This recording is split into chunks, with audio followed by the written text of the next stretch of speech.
याही मॅच मध्ये निशांत अशा प्रकारची बॅटिंग करतील का?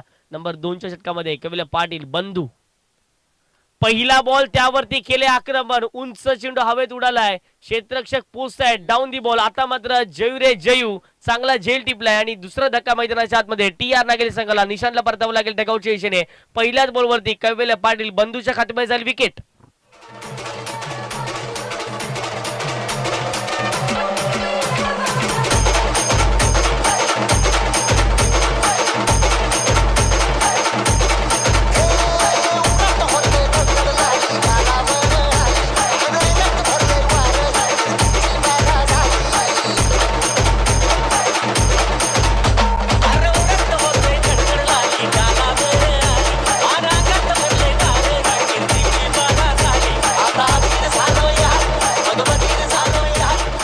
जे हे आहे कविला पाटील बंधू एक ब्रह्मास्त्र घेऊनच ते गोलंदाजी करतायत आणि नेहमी जर पाहिलं तर कविलेने ते दर्शवले गेले.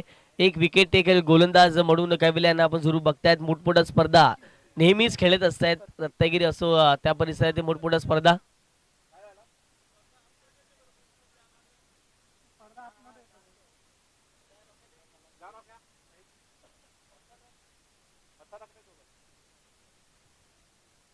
मोठमोठ्या स्पर्धा खेळल्या त्याच कारणाचा अनुभव कविलेकडे तितकाच मोठा आपल्याला पाहायला मिळतोय. 10 धावा फटकावरती 2 गडी बाद आपटून टाकण्याचा प्रयत्न होता आणि ज्या वेळेला अगदी कविले वेगाने बॉल टाकतात कदाचित त्याचे फलंदाज असतील त्यांच्या बॅटला बॉल लागतोय नाही तर स्विंग होत असताना सर विकेट किपरच्या हातामध्ये निघून जातो. हीच लाईन जर मेंटेन ठेवली तर कविलेच्या षटकामध्ये कमी धावा येऊ शकतात आणि कविलेने नेहमी दर्शवले गेले की जास्तीत जास्त जर पाहिले गेले तर वेगाने बॉल टाकणे गेलं.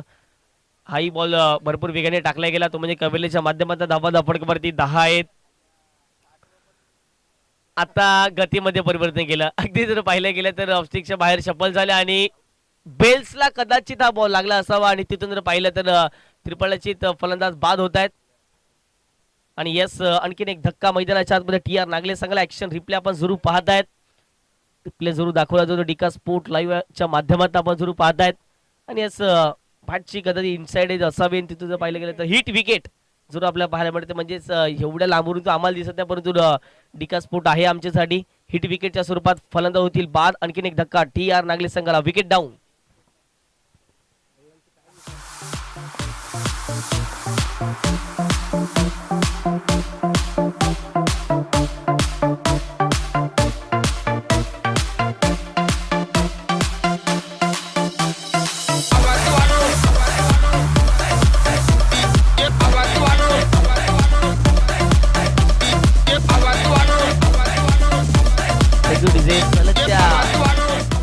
बॉलवरती 2 विकेट मिळवलेले आहेत कविला पाटील बंधू. नाम ही काफी है टेनिस बॉल क्रिकेटचा ब्रँड म्हणून का आपण बंधूला सातत्याने ओळख मिळाले गेले हेच तो दर्शवत असताना 3 गडी बाद धावा फटकावरती 10 आहेत.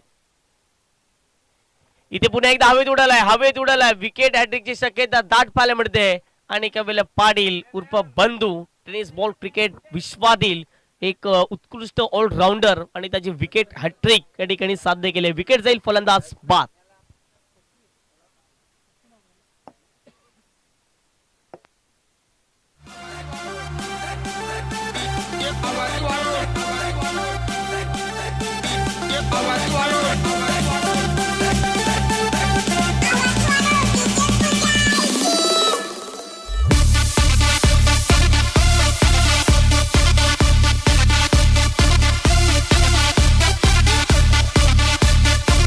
Welcome back. पुढे एकदा सर्वांचं मनपूर्वक हार्दिक स्वागत. घोडबंदर या चषकामध्ये थोडासा बॅकफुटला जरूर जाणवला जातो. टी आर नागले संघ ऑन स्क्रीन मितेश शिंगोटे यांना आपण जरूर बघतायत. बॉल क्रिकेटमध्ये त्यांच्या नावावरती देखील एक बाईक आपण जरूर पाहिली गेली. ससूनगर चषकामध्ये एक बेस्ट ऑलराऊंडर ठरला गेला आणि त्याच्या आयुष्यातील त्याच्या करिअर मधील ती पहिली बाईक असावी. त्याने देखील चांगले क्रिकेट नेहमी सिद्धिविनायक एक्सपोर्ट चंद्रपाडा संघासाठी खेळले. रत्नागिरी चॅम्पियन्स ट्रॉफी देखील त्यांनी खेळले गेले. 10 धावा फटकावरती 1.4 चेंडूचा खेळ मैदानाच्या आतमध्ये कंप्लीट झालाय. परंतु कविला पाटील जबरदस्त लाईन अँड लेन चांगली गोलंदाजी राहिले गेले. स्पीच हिट करण्याचा प्रयत्न कविलेच्या विरुद्ध जर तुम्ही असे चेंडू खेळणार तर कदाचित तुमच्या बॅटला लागतील कारण की कविले एक वेगवान गोलंदाज आहेत. पडल्यानंतर सर विकेट किपरच्या हातामध्ये जातो आणि तशाच प्रकारचा हा चेंडू पाहायला मिळतो. वेग भन्नाट होता वेगावरती स्वार झाले आणि हा बॉल पुन्हा एकदा डॉट. 5 बॉल मध्ये 3 धावा देत असं एकही विकेट प्राप्त केल्याने या स्पर्धेतील विकेट मेडन ओव्हर षटक साजरं केलं जाईल का पाहणं महत्वाचं राहील. शेवटचा बॉल उडवण्याचा प्रयत्न, विकेट जाईल का, क्षेत्ररक्षक पोहोचतोय अमित दुधनाथ या स्पर्धेतील पहिला गोलंदाज ठरलाय. विकेट मेडन ओव्हर हाताळण्याचा विक्रम राहिलाय. कळवेल पाटील बंधू